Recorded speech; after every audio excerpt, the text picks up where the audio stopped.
Salut tout le monde, j'espère que vous allez bien. Aujourd'hui, une nouvelle vidéo rapide pour vous apporter toujours plus de valeur chaque jour au quotidien. Donc, on est parti. Tout de suite, je voulais vous parler de quoi? Je voulais vous parler de l'état d'esprit à adopter pour chaque stratégie de trading que vous allez utiliser au quotidien. Alors, ces stratégies, elles doivent se faire en fonction de vous, en fonction de votre attitude, de votre comportement et surtout de votre état d'esprit. Moi, par exemple, je suis quelqu'un d'assez posé. Donc, bien sûr, dans ma vidéo, j'essaie d'être assez dynamique pour ne pas être ennuyeux. Mais en réalité, je suis quelqu'un d'assez calme, assez posé, qui prend le temps.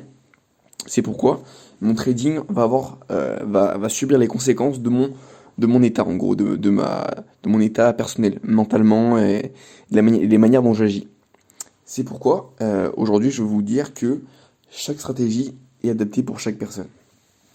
Donc, je vais vous parler de stratégies qui s'appellent, qu'on dit chaudes et celles qu'on dit froides.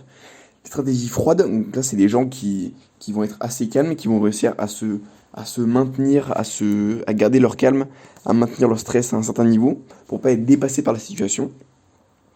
Et donc également les stratégies chaudes, donc là c'est des situations pour les gens qui sont vraiment énergiques, qui ont vraiment, comment dire, confiance en eux, et qui font souvent des coups de tête, qui agissent sur des coups de tête, pardon. Et donc voilà, ces deux types de stratégies vont vraiment impacter votre manière de faire du trading sportif. Et peu importe la stratégie que vous utilisez, pensez toujours à prendre du recul sur la situation, sur votre état mental, et dans l'état dans lequel vous êtes, imaginons à la fin d'une série perdante, imaginons que vous avez perdu 4-5 trades d'affilée, et bien là vous allez être affecté mentalement.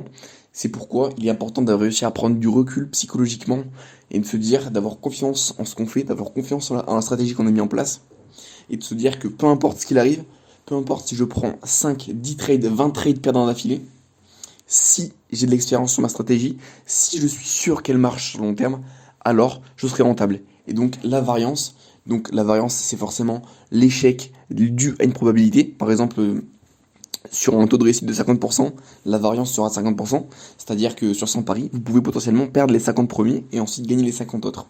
Donc ça c'est la variance et vous pouvez parfois en faire les frais.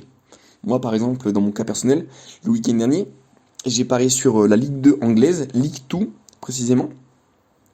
Et là-bas, j'ai pris les 3 seuls trades de la journée qui étaient perdants dans mes sélections.